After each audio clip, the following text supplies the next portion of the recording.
Ahora tenemos con nosotros a Óscar Corcho, catedrático de la Universidad Politécnica de Madrid en Inteligencia Artificial, codirector del Grupo de Ingeniería Ontológica, 20 años trabajando en el área de ontologías y tecnologías semánticas, sobre todo con administraciones públicas, Instituto Geográfico Nacional, Ayuntamiento de Zaragoza, EMET, y nos va a presentar su ponencia que versa sobre principios básicos de la web semántica y linked data y su aplicación en el Gobierno vasco. Muy bien. Muchísimas gracias. Muchísimas gracias. ¿Estás aquí? ¿Estoy aquí o aquí? ¿Puedo conectarlo? ¿Qué preferís? ¿Prefieres que utilice este? Me da igual, vale. Pues entonces cambio el HDMI. Me llevo para acá y me llevo aquí. Entonces me paso aquí directamente. A ver si me lo enseñan. Perfecto.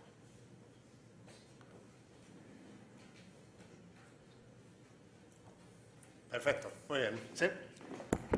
¿Se me escucha bien? Sí.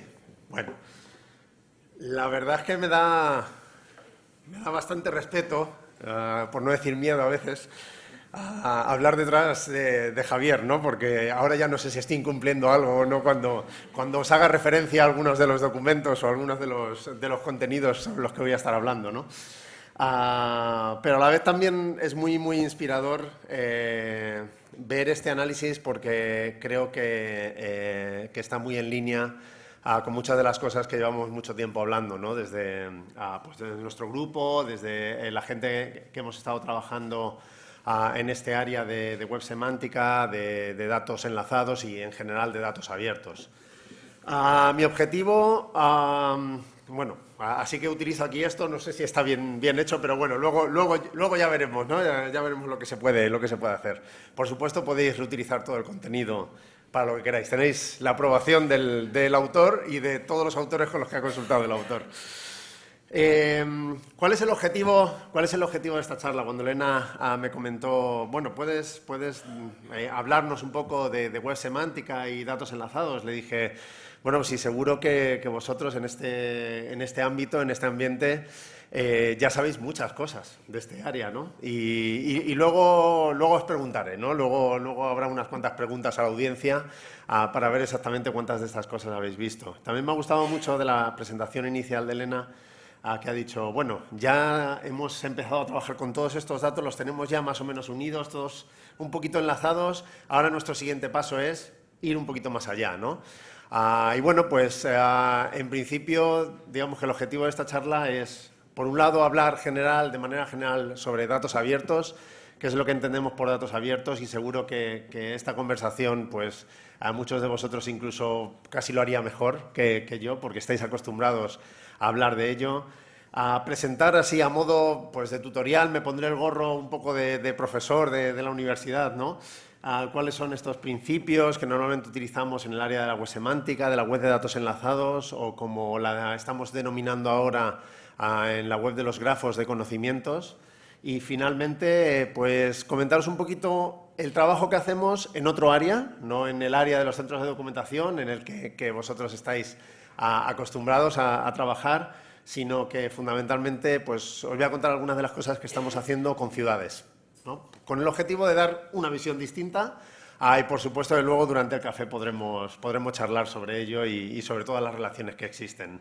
Por tanto, ese disclaimer que tengo aquí no es que muchos de los ejemplos que utilizo, la motivación que utilizo, estarán basados fundamentalmente en el trabajo que estamos haciendo con ciudades para abrir sus datos, para generar datos enlazados y grafos de conocimientos de las ciudades que luego nos impactarán a todos como ciudadanos. Así que, al fin y al cabo, en cualquier caso, tendremos también finalmente un impacto, ¿no? en lo que estamos presentando. Así que vamos a empezar hablando de datos abiertos, ¿no? Si os pregunto a todos en la audiencia quién ha oído hablar de datos abiertos, probablemente muchos de vosotros levantéis la mano, ¿no? Hacemos una prueba. ¿Cuántos de vosotros han oído hablar de datos abiertos? Una gran mayoría, ¿no? Es decir, pero hay algunas manos que he visto que no se han subido. No sé si es porque sois un poco tímidos o no. Yo creo que prácticamente todos ahora a estas alturas ya hemos oído hablar de datos abiertos. Me gusta utilizar una definición de lo que son los datos abiertos, ¿no? que viene del Open Data Handbook. De nuevo, algo que ha sido fruto de contribuciones de muchas personas, en la que hablamos de datos que pueden ser utilizados, reutilizados, redistribuidos libremente y en los que como mucho podemos hablar de requisitos de atribución y de compartir de manera similar, algo parecido a lo que he estado haciendo ahora, ¿no? Y como elementos clave siempre hablamos de la disponibilidad del acceso, la reutilización, la redistribución y el poder participar de manera universal, es decir, que hagamos todo lo que sea posible para facilitar que esos datos se utilicen. Y no solamente se utilicen, sino que también se reutilicen para cualquier propósito. Más allá de lo económico, que es lo que parece que ha regido mucha de la discusión siempre sobre datos abiertos, sino también en lo social, en lo cultural, ¿no? Que también son elementos que son muy, muy importantes. Suelo hacer siempre un repaso de legislación, no hace falta que lo haga y seguro que Javier aquí me diría que te falta alguna regulación, alguna ley. Pero bueno, esto siempre sirve como una base pues, para decir, estas son algunas de las leyes, de los principios, de las directivas, de los decretos que nos rigen cuando hablamos de la reutilización de la información del sector público. Y, por supuesto, en este caso, los centros de documentación, las bibliotecas, los museos, estáis todos pues, también afectados, ¿no? por este tipo de regulaciones, además de muchas otras. De lo que suelo hablar en general es que cuando surgen todo este tipo de normativas, al final pues lo que acaba ocurriendo es que hay una explosión, ¿no? De los portales de datos abiertos. Y aquí pongo ejemplos que vienen de comunidades autónomas, de municipios o incluso del propio gobierno a través de datos.gov.es. Y si fuéramos un poquito más allá, incluso podríamos hablar del European Data Portal, ¿no? Que estamos en el contexto europeo y en el que estamos intentando pues, poner a disposición del público, de cualquier utilizador o reutilizador, datos que estén disponibles en nuestras instituciones, ¿no? Datos que sean públicos y que sean potencialmente reutilizados. Pero no quiero dejar de hablar del otro gigante, ¿no? del malo en algunas ocasiones, cuando hablamos en estas películas de malos y buenos, que es Google y que hace 2 semanas o 3 semanas anunció que ponía a disposición del público una herramienta para hacer búsquedas de conjuntos de datos. Búsquedas en las que si empezáis a buscar vuestros datos aparecerán, ¿no? Y podemos hacer esas búsquedas. Podéis ir a esta fuente de datos que por supuesto está en beta como cualquier cosa que lanza a Google y estará durante unos cuantos años en beta, pero que ahora mismo está ya totalmente operativo. Todos esos datos que hemos ido colocando, ¿no? en estas fuentes de datos, en estos portales de datos abiertos, empiezan a ser ya algo que puede ser utilizado no solamente por el usuario avanzado que sabe que ahí existen unos portales de datos abiertos y que se pueden reutilizar, sino que en principio acabará siendo incorporado en el buscador de Google, igual que buscamos imágenes, buscamos noticias, buscamos vídeos o buscamos cosas para comprar, ¿no? Por tanto, esto nos indica que algo se está moviendo también en ese ámbito privado, ¿no? En ese ámbito de cómo dar mejor acceso a toda la información que estamos produciendo. Ahora paso por algo que seguro que habéis visto muchas veces, ¿no? De nuevo, levantad la mano si habéis visto alguna vez esto de las 5 estrellas, ¿os suena de algo? Manos levantadas, así, para ir viendo. Bueno, hay algunas personas que no han levantado la mano. Vamos a repasar qué es esto de las 5 estrellas y por qué considero que es algo útil a la hora de hablar de datos abiertos, pero también considero que tiene limitaciones, y ahí es donde daré el salto adicional cuando hablemos finalmente del gobierno abierto, ¿no? Y vamos a ir hablando como ejemplos, ¿no? ¿Cómo podríamos hablar de los datos abiertos o cómo podríamos empezar a hablar de datos abiertos? Pues la primera forma de poder publicar nuestros datos podría ser la de un tablón de anuncios, ¿no? Como siempre decimos, para aquellos que tengan mucho tiempo disponible, está muy bien, ¿no? Los que puedan acercarse a un museo también podrán ver muchas de las cosas que están, incluso esos metadatos, pero obviamente no es la mejor forma de comunicarse en la actualidad. Los ejemplos que voy a utilizar son de transporte, pero podrían ser aplicables a cualquier otro dominio que tengamos, ¿no? Esto es lo que normalmente nos vamos a encontrar en lugares físicos, ¿no? Y que, en cierto modo, dentro de esa tacita, ¿no? que hemos identificado ahí arriba, no serían ni siquiera datos abiertos porque no están ni siquiera disponibles en la web, ¿no? ¿Vale? Cuando hablamos de datos abiertos empezamos a hablar de cosas que estén en la web, en algún lugar, ¿no? que puedan ser referenciables, Y cuando hablamos de páginas web también podemos hablar de aplicaciones móviles, que ahora mismo son principalmente el principal punto de acceso, ¿no?, a la web que tenemos. Si hablamos de esta información para las personas, podemos tener pues, estos datos de horarios o estas aplicaciones que nos van a ir diciendo cuándo podemos coger nuestro autobús o nuestro tren o el transporte público que queramos, ¿no? Ahí estaríamos en lo que se denominaría la estrella número 1, ¿no? Ponemos datos en la web para que sean consumidos, para que alguien pueda acceder a ellos. Por supuesto, podría estar también en otras páginas web o en otras aplicaciones móviles que no son necesariamente las mías. Hemos visto en la presentación de Elena pues la web que tenemos ahora mismo en Artium, ¿no?, y el catálogo, y cómo podemos acceder a él y cómo podemos navegar. Podría ser que esos datos también estuvieran disponibles en otros sitios porque alguien los reutiliza y porque tienen unas licencias que permiten esa reutilización, algo que generalmente nos apetece y nos gusta, ¿no? Pues en el caso del transporte tenemos, de nuevo, pues Google, que a través de unos datos que se colocan en un formato que se llama GTFS, que han creado ellos, pues nos pueden dar información mucho más detallada de las frecuencias de paso del transporte público en distintas paradas de autobús o paradas de metro o en cualquier información. Y si no la tenéis en vuestra ciudad es precisamente porque vuestra ciudad no ha creado ese GTFS que Google automáticamente utilizaría para poder mostrarnos esta información, ¿no? El siguiente paso, bueno, en este caso estaríamos hablando ya de 2 o 3 estrellas, ¿no?, de datos que ya están disponibles en formatos un poquito más estructurados, algo que se puede reutilizar de manera más sencilla. De hecho, hay muchísimos formatos. Si nos vamos a la web de Artium que acabamos de ver, los formatos en los que nos podemos descargar muchos de esos catálogos, registros que tenemos, pues son Mark 21, tenemos RIS, tenemos EndNote, tenemos Crossref, no recuerdo, no exactamente, pero bueno, hay varios de esos formatos en los que se puede exportar. Estaba jugando antes con esos formatos para ver qué tipo de información se generaba. Por supuesto, pues podría haber muchas más cosas, ¿no? Podríamos tener acceso a todos los datos pues, de muy distintas maneras, ¿no? Esto sigue siendo datos pues, de esos de 2 o 3 estrellas, que son muy útiles y que en general son los que prácticamente todas las personas que van a reutilizar nuestra información van a utilizar porque son fáciles de utilizar. Uno puede no abrir fácilmente un MAR 21, que es un poquito más complicado de entender si no está en la jerga, ¿no?, habitual de la documentación, pero sí puede abrir un Excel e intentar entender qué es lo que está dentro de ese Excel. Por supuesto, cuando vamos un poquito más allá y queremos facilitar la vida de los que están creando aplicaciones para nosotros, de esos desarrolladores con los que podemos hablar y con los que podemos colaborar, existen muchas otras formas de proporcionar información. Podríamos tener servicios web o APIs, ¿no? Aquí tenemos un ejemplo de la web de la EMT, la Empresa Municipal de Transportes de Madrid, que precisamente da servicios web a los desarrolladores para que puedan crear aplicaciones. De hecho, una de las aplicaciones que más se utiliza en Madrid en transporte no ha sido creada ni por el Ayuntamiento de Madrid, ni por el Consorcio de Transportes, ni por la EMT. Ha sido creada por una persona que, en su tiempo libre, como un hobby, empezó a trabajar precisamente con este tipo de aplicaciones y es la que más se utiliza, la que más utilizamos prácticamente todos los que estamos en Madrid. Pero queremos ir un poquito más allá. Eso estaría en las 3 estrellas y media, diríamos, ¿no? ¿Vale? No hemos llegado todavía a las 4, ¿no? Es 3 superior.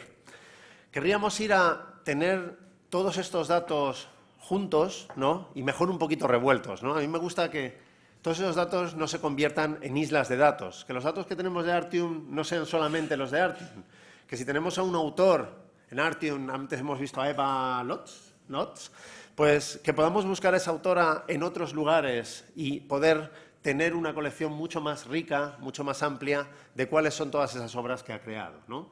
Y eso es algo que, como usuarios, probablemente queremos, como investigadores queremos, y como entidades culturales también queremos, porque no solamente queremos ofrecer lo que tenemos nosotros, que es una de las visiones que queremos dar, pero también queremos ofrecer lo que tienen otros, ¿no? Porque lo que queremos es enriquecer, ¿no?, a nuestros ciudadanos. Aquí es donde pasamos a hablar pues, de esa jerga, ¿no?, o de esos lenguajes de los que ahora hablaré un poquito más en modo tutorial, ¿no? Me pondré el gorro así un poco de profesor de universidad. Empezamos a hablar de APIs semánticas, de APIs enlazadas, que pueden ser consultadas por sistemas, por personas, que permiten generar servicios de valor añadido y que utilizan algunos formatos de los que hablaremos a continuación. Aquí es cuando empezamos a hablar de ontologías, de formatos comunes, de estándares para representar las cosas. Y vosotros, como comunidad, sí que estáis muy avanzados en todo lo que tiene que ver con esos estándares, con esas ontologías, con esos vocabularios que se tienen que crear a la hora de representar a nuestros autores, a nuestras obras, a las colecciones, etcétera. Eso es algo que no pasa con las ciudades, ¿no? Ahora os comentaré qué es lo que estamos intentando hacer con las ciudades y cómo estamos intentando hacer que vayan a ese nivel, ¿no? Que intenten llegar al nivel que vosotros tenéis. Como ejemplos de ciudades, pues siempre me gusta poner algunos ejemplos de Zaragoza, de Aragón, que son algunos de pues, esas ciudades que están un poquito por delante de los demás, ¿no? Y que están intentando abrir camino a la hora de utilizar este tipo de tecnologías, ¿no? Bueno, en definitiva, y haciendo un resumen muy rápido, tenemos muchas formas de presentar nuestros datos. Todas ellas son válidas, todas ellas tienen unos usuarios potenciales, desde los PDFs que podemos generar con todo nuestro press clipping y un catálogo que también queremos a veces imprimir o ver en nuestra tablet y tenerlo disponible, hasta esos formatos que son un poquito más fáciles de integrar, que son más sencillos para aquellos que tienen que desarrollar aplicaciones y que nos van a permitir, sobre todo, enlazar muchísima información, ¿vale? No nos tenemos que volver locos. El objetivo no es tratar de entender todos esos formatos. Hay gente que ya los puede entender, sino tratar de intentar ver cuánta de la información que tenemos se puede publicar de una manera mucho más accesible para que sea luego utilizada por esos otros, ¿no? Que van a presentarla de una manera mucho más clara y que van a agregar toda esa información. Así que con esto termino un poco la visión inicial de qué son los datos abiertos. Creo que era algo que probablemente vosotros casi todos conocíais de alguna manera, ¿no? Pero bueno, quería dar esta visión general y dedicar estos primeros 15 minutos a ese área. Vamos a hablar ahora de lo que serían esos principios básicos, ¿no? A modo un poco de tutorial de esas 4 y 5 estrellas, ¿no? De lo que podemos llamar web semántica, web de datos enlazados, o como ahora utilizamos, el término que utilizamos ahora un poquito más moderno, grafos de conocimiento, ¿no? Vamos a ver en qué consiste, ¿no? Y empezamos de una manera muy básica hablando de lo que denomino la web clásica, ¿no? ¿Qué es la web clásica? Es la web de los hiperenlaces. Es la web en la que normalmente estamos mostrando información, como la que hemos visto anteriormente, que procede de bases de datos. Esas bases de datos pueden ser bases de datos que hemos instalado, relacionales, un poquito mejores. Podrían ser esos Excels iniciales sobre los que partimos inicialmente y en los que teníamos toda la información de nuestros catálogos, de nuestras colecciones, los que vimos anteriormente, ¿no? Básicamente lo que hacemos es que exponemos esos datos que tenemos en la web para que sean consumidos por humanos. ¿Y los exponemos cómo? Como HTML, con ahora unas interfaces muy ricas, con muchos filtros que podemos hacer y finalmente de una manera en la que podemos, por ejemplo, guardar nuestras colecciones, en las que un investigador puede guardar las colecciones como hemos visto anteriormente. Eso es lo que hacemos ahora, es lo que hacemos en la web que llamo clásica, que es la web actual, la web con la que normalmente trabajamos. Sin embargo, si analizamos lo que hacen los buscadores, ¿no? Los buscadores clásicos también, ¿no? La manera clásica en la que buscamos, básicamente lo que me permiten es encontrar muy fácilmente documentos que tengan que ver sobre consultas relativamente simples, ¿no? Y cuando hablamos de consultas avanzadas es porque estamos añadiendo nuevos filtros, estamos facetando, ¿no? La información que tenemos. Pero hasta ahí es hasta donde en general podemos llegar. ¿Qué es lo que nos ocurre si queremos hacer consultas un poquito más complejas? Consultas que traten con múltiples fuentes. Y si quiero enlazar la información que tenemos de Artium con información que podemos tener disponible de Vitoria, pero con otra información de otras bibliotecas, y no solo del dominio de las bibliotecas, a lo mejor también queremos enlazarlo con Amazon porque algunos de sus autores venden sus obras en Amazon. ¿Qué podemos hacer para unir todas esas consultas complejas y no solo recuperar al final registros o documentos, ¿no? Pues lo tenía aquí. Pues básicamente el lugar hacia el que estamos intentando ir es considerar la web ya no como una gran base de documentos, una base documental, aunque ya no podemos hablar solo de documentos, hablamos también de vídeos, ¿no? Y hablamos de muchas otras contribuciones que los usuarios están haciendo, sino hablar de la web como si fuera nuestra nueva base de datos. Es una base de datos que tiene la vocación de ser en general abierta y de no solamente ofrecer esos documentos que van a ser consumidos por otros, sino de enlazar toda esa información como si fueran datos, como si fueran individuos concretos. Ahora vamos a ver unos cuantos ejemplos, ¿no? Básicamente lo que queremos es pasar de esa web de documentos a una web de datos global, a una web de conocimientos global, a una web de grafos de conocimientos globales. ¿Y cuáles son los principios básicos que queremos aplicar aquí? Pues esos principios básicos están muy bien descritos en una charla TED de Tim Berners-Lee, que podéis ver, es bastante antigua, pero más o menos marca muy bien esos principios, y también ahí he puesto algún enlace adicional sobre dónde están descritos. Pero son 4. Hemos hablado de identificadores, estábamos hablando anteriormente de los ISBNs, ¿no? Y cómo nos permiten identificar, ¿no?, dónde están los recursos. Pues aquí utilizaremos lo que llamamos los identificadores, las URIs. Los identificadores universales, que son los que utilizamos en el día a día en la web para referirnos a autores, por ejemplo, o a obras, ¿no? Y aquí tengo un ejemplo de la Biblioteca Nacional, donde pues, precisamente me estoy refiriendo a una persona, concretamente pues, a Miguel de Cervantes, ¿no? Por poner el ejemplo, uno de los ejemplos que solemos utilizar siempre. Si esos identificadores son HTTP, podremos utilizar nuestro navegador para seguir navegando por ellos, para seguir trabajando con ellos. Y si yo me voy aquí a esta información, saldrá, ¿está bien ahí? Sí. Y aparecerá la información correspondiente a Miguel de Cervantes. Muchos de vosotros habréis visto ya esta información. Es decir, lo que tengo es ya una forma de identificar a mis autores. Y básicamente antes de Artium habíamos visto ya que hay nombres de los identificadores. Cuando he visto de nuevo a Eva Lotz, ¿no?, he visto que tenía ya su identificador concreto, ¿no?, y que identificaba cómo la representamos desde Artium. Cuando alguien consulte esa información debemos darle información útil. Esos identificadores no tienen que estar rotos, no tienen que darnos un 404, hemos dicho, ¿no? ¿Qué significa el 404? No está, no existe. Esto nos pasa en la web de vez en cuando. Nos tiene que dar información útil. Y esa información puede ser en HTML, la que acabamos de ver, pero también podría ser una información estructurada, ¿no? Si volvemos a irnos al lugar, bueno, a ver, si me sale, estamos aquí, perdonad, si volvemos a irnos al lugar en el que estábamos, vaya, a ver si lo consigo, porque estaba por aquí, salía por aquí, pero no me sale. Bueno, voy a intentar. Ay, ¿qué pasó? ¿He roto algo por ahí arriba o no? Bueno, voy a intentar colocarlo aquí. Si nos venimos aquí, lo que tenemos es una información estructurada que en general no vamos a querer ver como usuarios. No entendemos nada, ¿no?, de lo que hay aquí. Pero que sí que me va a servir para enlazar todos esos grafos de conocimiento que pueden existir, además de mis propias obras. Por supuesto, mucha de esta información son obras o colecciones o lugares o temas en los que se encuentra o con los que está relacionado a Miguel de Cervantes. Esas son las cosas que queremos normalmente hacer. Y finalmente, lo que queremos... Si no me... Ahí, vale, perfecto, gracias. Es incluir enlaces a otros identificadores, no solamente dentro de mi propia colección, sino también a otras colecciones, ¿no? De una manera gráfica, lo que queremos hacer es, teniendo en cuenta esa web de datos global, utilizar identificadores globales únicos en la web, donde la autoridad me va a decir, el dominio que utilice para esos identificadores, me va a decir de dónde procede la información. Por tanto, yo sé que si es de datosbne.es, pues procede de la Biblioteca Nacional. Puedo tener más o menos confianza en la información que aparece ahí, ¿no? Si viene de Artium, pues sabremos qué es lo que tenemos y de dónde viene esa información. Tendremos un modelo de datos, se llama RDF, que es el que me va a permitir crear enlaces entre esos documentos, crear estos grafos de conocimiento, y ahora hablaré un poquito en detalle de lo que se puede hacer con ello.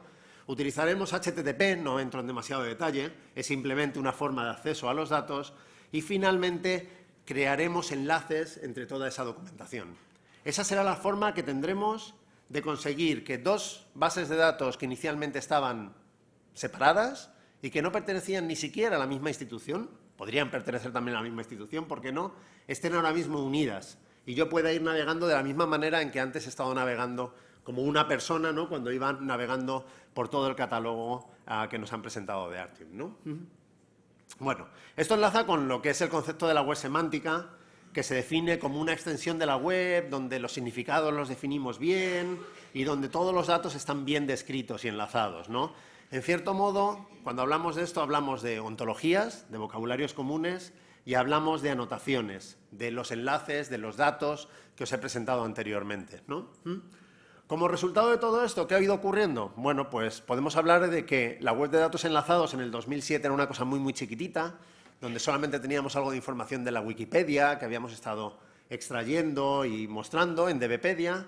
Fue creciendo poco a poco, hubo cada vez más organizaciones que empezaron a adoptarla y ahora mismo esta es una representación muy básica y completamente incompleta, no exhaustiva, de muchos de los conjuntos de datos que tenemos. Y como veréis, tenemos algunas áreas que tienen que ver con las publicaciones.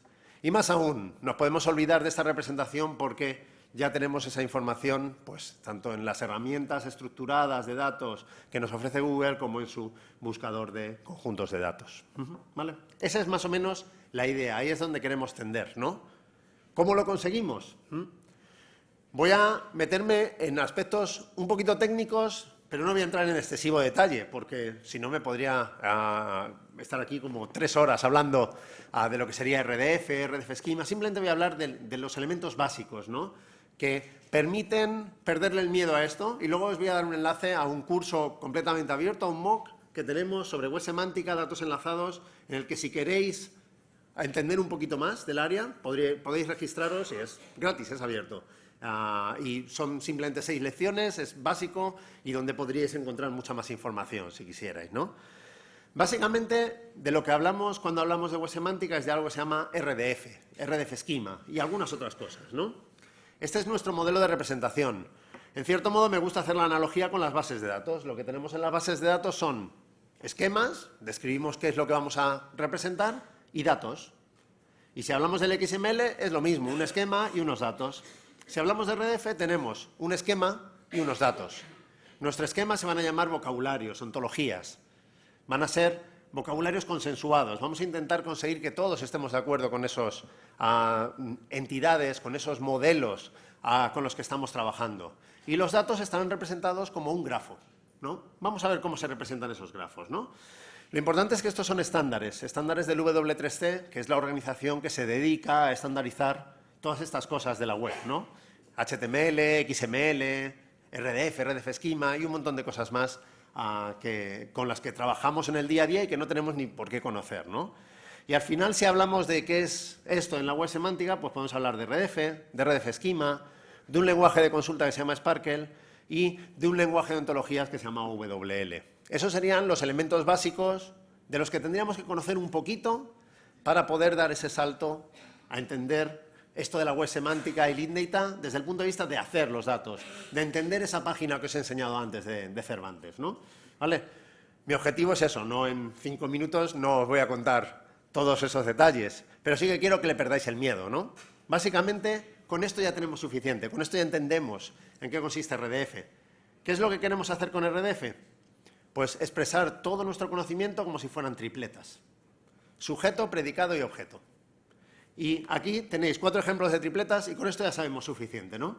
Raúl es un miembro del Ontology Engineering Group. Raúl tiene un nombre que es Raúl García Castro y Raúl tiene una fecha de nacimiento que es esta de aquí. Datos personales, pero que no le importa dar, así que como tengo su permiso, los puedo dar, ¿no? Finalmente, aquí decimos que el Ontology Engineering Group tiene una web page, una página web, que es esta de aquí, ¿no? Esto es lo que vamos a estar representando en RDF. Así es como vamos a transformar todos nuestros registros, ¿no? Todos esos registros que tenemos representados en MAR21, que tenemos descritos muy, muy claramente en HTML, así es como los vamos a representar. ¿Y cómo lo vamos a hacer? Pues con unos nodos que son de un color, que representan personas, y otros nodos que son los que he dejado en blanco, que representan datos. Eso es todo lo que vamos a hacer. Y todos ellos se van a unir, ¿no?, para representar lo que denominamos grafos RDF. Eso es todo. Esa es básicamente la base de nuestra representación en RDF. Es todo lo que tenemos que saber. Todo se representa como tripletas, ¿sí? Por supuesto hay algunos detalles más, ¿no? Esas tripletas donde pongo Raúl, no quiero decir Raúl. Quiero decir http://www.egupm.net/persona/Raúl o alguna cosa adicional.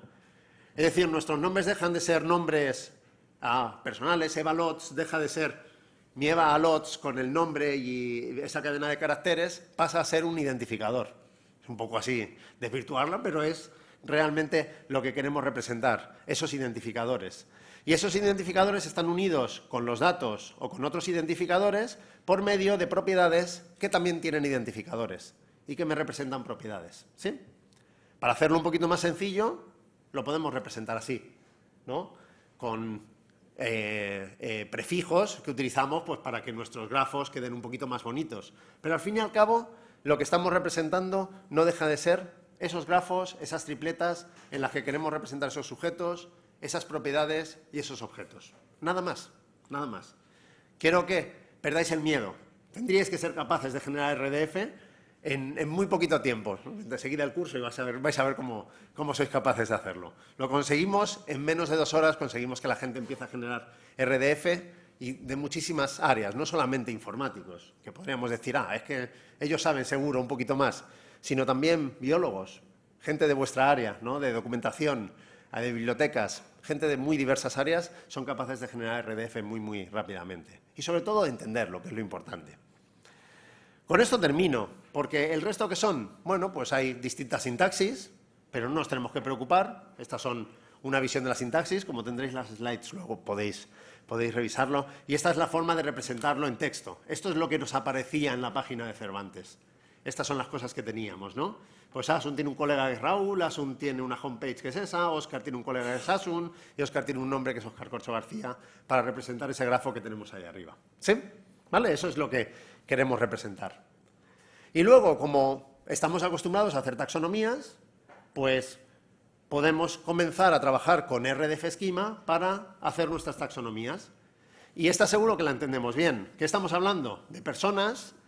Y como subclase de personas decimos que tenemos a los profesores. Aquí siempre suelo reírme un poco con los alumnos, digo, hay algunos que consideran que los profesores no somos personas, pero bueno, eso lo vamos a quitar, ¿no? Vamos a considerar que este es el consenso, ¿no? Y tenemos a los catedráticos y a los titulares y a los titulares interinos, y todos esos son subclases de taxonomía sabemos hacer todos, y estamos muy acostumbrados, y en este área no os voy a enseñar a hacer taxonomías porque seguro que tendríais mucho más que enseñarme a mí, ¿no?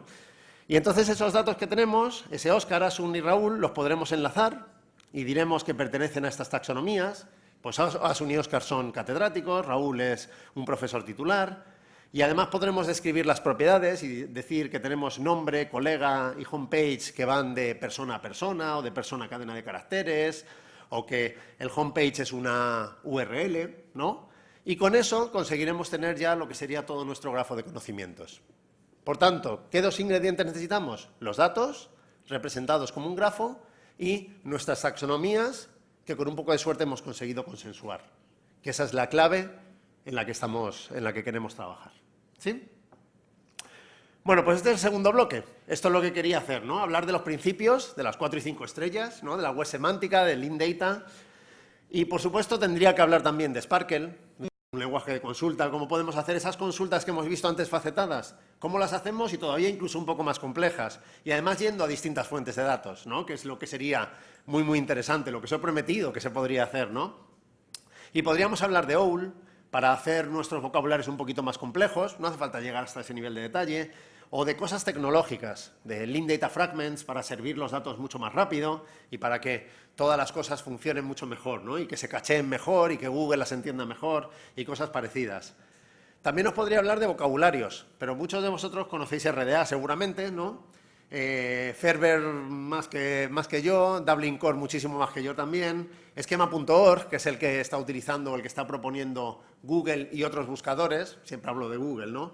Para representar cosas y que es el que nos va a permitir que las búsquedas salgan un poquito más bonitas. Lo habréis visto ya cuando buscáis hoteles, que la información que sale en los primeros links aparece como con mucho más detalle.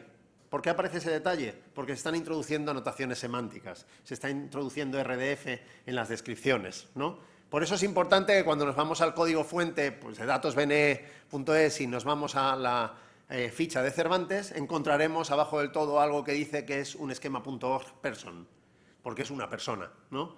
Y cuando vamos a una obra podemos encontrar otro tipo de información. Ahí tenéis el enlace al curso online que os he comentado, que me parece que está ahora mismo abierto, pero lo vamos abriendo cada 3 o 4 meses, por lo tanto tenéis oportunidades para irlo siguiendo. Está en Miriadax y si buscáis Semantic Web, rápidamente lo encontráis. Os dejo si queréis para que podáis hacer la foto y quedaros con la URL, ¿no? Vale, de todos modos lo tendréis en las transparencias y si no me podéis pedir el enlace. Y ahora ya, la última parte de la charla, me pongo ya en la parte un poco más de investigación, ¿no? ¿Qué cosas estamos haciendo ahora para conseguir que estos principios se apliquen, pues no solamente en vuestro dominio, ¿no? Tenemos experiencia en haberlo hecho en este dominio, en muchos otros, como ha comentado Elena cuando me ha presentado, ¿no? Pues con datos geográficos, con datos meteorológicos. En este caso, vamos a centrarnos en ciudades. ¿Por qué en ciudades? Bueno, pues es una de las áreas en las que llevo trabajando ya unos cuantos años y sobre todo ahora una gran parte de mi trabajo está centrada en ciudades, en intentar conseguir que los datos abiertos de las ciudades sean homogéneos, sean interoperables, se puedan utilizar mucho mejor, ¿no? Y os voy a contar pues hacia dónde vamos tendiendo y en cierto modo es también hacia dónde va progresando todo el área relacionado con la web semántica, la web de datos enlazados, los grafos de conocimiento, ¿no? ¿Vale? Es decir, cómo podríamos ir un poquito más allá de esas 4 o 5 estrellas que no son más que otra cosa técnicas, ¿no? ¿Dónde tenemos que ir? Así que empezamos con gobierno abierto, ¿no? Un poco así para hablar y así para llegar luego al café con nuevas ideas también, ¿no? Para poder discutir. Bueno, pues, ¿cuál es la definición de gobierno abierto? ¿Qué entendemos por gobierno abierto? Pues básicamente el objetivo es conseguir que podamos crear y mejorar nuestros servicios públicos, ¿no? Es una forma de hablar y tiene pilares básicos, entre otros la participación ciudadana, que es fundamental, la transparencia, de la que todos hablamos mucho y oímos hablar mucho, y finalmente los datos abiertos. Por supuesto, digamos, mi perspectiva o mi entrada al mundo del gobierno abierto está fundamentalmente centrada en los datos abiertos. Pero, como podéis ver, tiene algunos enlaces tanto con la transparencia como con la participación ciudadana. Y al final de la charla, justo la penúltima transparencia, creo, os contaré un poco cómo organizamos, cómo estamos intentando utilizar datos abiertos para mejorar cómo participamos como ciudadanos y, finalmente, cómo podemos aportar más transparencia, ¿no? En nuestras administraciones públicas. Si queréis un enlace sobre un trabajo que hemos hecho de reflexión, de estudio sobre cómo deberían ser los servicios públicos de gobierno abierto en el 2030, aquí tenéis un blueprint, una hoja de ruta, ¿no? En la que hemos estado trabajando junto con otras instituciones europeas para poder, digamos, describir cuáles serían las bases de lo que debería ser el gobierno abierto, ¿no? Los servicios públicos en el 2030, ¿no? Y, por supuesto, hablamos de datos abiertos, es una de las áreas clave, pero también hablamos de muchas otras cosas, como sobre todo la personalización de los servicios públicos. Tienen que estar más cercanos. La accesibilidad universal, algo que consideramos que debe ser importante, pero que todavía estamos un poquito lejos de tenerla, ¿no? ¿Vale? Tanto está aquí, en esta web, que podéis navegar y podéis verla, tanto en inglés como en español, como en este... Vale, sí, perfecto, sí, además lo tengo. Como en esta publicación en Zenodo, de nuevo buscáis Zenodo Clarity Blueprint y la encontraréis, ¿no? Con sus DOIs correspondientes. ¿Cuáles son las iniciativas que están hablando de gobierno abierto en general? Pues cuando hablamos de manera internacional hablamos del Open Government Partnerships o del Open Data Charter. Son, digamos, los dos puntos principales en los que se habla de gobierno abierto y en todos ellos se habla de datos abiertos. Concretamente, en los principios del Open Data Charter hablamos de que todas las cosas, toda la información debería ser abierta por defecto, que debería ser comprehensive, debería tener casi toda la información accesible y usable, debería ser comparable e interoperable entre distintas administraciones. Yo quiero ver si en Vitoria se vive mejor que en Bilbao, ¿no? Una de las cosas que nos puede interesar, ¿no? Y siempre para mejorar nuestra gobernanza, para mejorar el gobierno.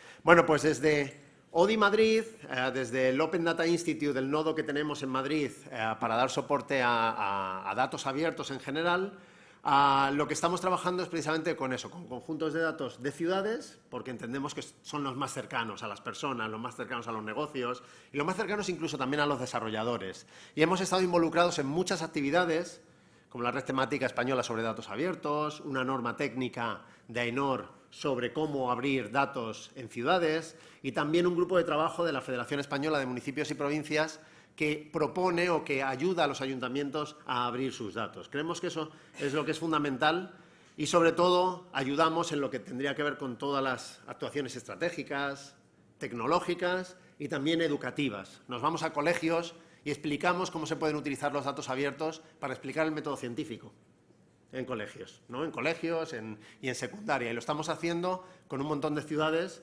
simplemente para contar cómo esos datos abiertos pueden abrirnos nuevas ideas. No tenemos que hacer siempre el experimento del péndulo para explicar cómo funciona el método científico, sino que lo podemos hacer con datos de nuestra ciudad. ¿Por qué no? Podríamos hacerlo también en el mundo de las humanidades en general, ¿no? Pues concretamente, ya para terminar con la visión de dónde estamos aplicando estos conceptos, hay un proyecto que está financiado por Red.es y donde trabajan Madrid, Zaragoza, Santiago de Compostela y Coruña, y con una visión completamente abierta en la que estamos precisamente trabajando en generar una plataforma para gobierno abierto, ¿no? Que se pueda utilizar en general por cualquier otra ciudad y donde se hable precisamente sobre todo de vocabularios que se puedan utilizar para crear los datos. De tal manera que cuando abramos nuestros datos, un desarrollador pueda crear una aplicación para una ciudad y automáticamente se pueda desplegar en todas las demás. ¿Por qué? Porque los datos abiertos que estamos proporcionando sobre nuestro censo de locales comerciales, sobre el padrón, sobre contratación pública, sobre contaminación atmosférica, sean todos iguales, los formatos que utilicemos sean los mismos y utilicen los principios del InData, de datos abiertos homogéneos y totalmente homogeneizados entre todas ellas, ¿no? La idea es esa, ¿no? Que cuando quiero publicar mis datos de transporte, cada uno se publica ahora mismo de una manera distinta y yo lo que quiero es desarrollar una aplicación y desplegarla en todas las ciudades. ¿Sí? Ese es nuestro objetivo. Desde el punto de vista ya de investigación, para cerrar, ¿en qué estamos trabajando en nuestro grupo?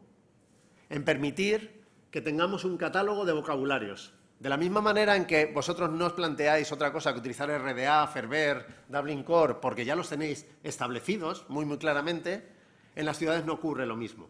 Hay muchas cosas de las que queremos hablar. Queremos hablar de calles, de contratos públicos para transparencia, de mil otras cosas. Lo que estamos creando es un catálogo de vocabularios para datos abiertos de ciudades que está en abierto, donde cualquiera puede colaborar y donde tenemos a ciudades, no solamente estas 4 ciudades, sino otras ciudades también colaborando con grupos de expertos, ¿no? Todo abierto en GitHub y todo con la tecnología que nos permite precisamente aplicar estos principios también a nuestros vocabularios, para que cualquier definición que queramos utilizar la podamos encontrar. Para si queremos hablar de un municipio, veamos cuál es la definición de municipio. Javier tiene por ahí algún trabajo hecho en el pasado sobre eso también, ¿no? Sí, que estamos reutilizando, de hecho. Así que, ya para concluir, ¿dónde estamos usando estos datos enlazados y estas ontologías?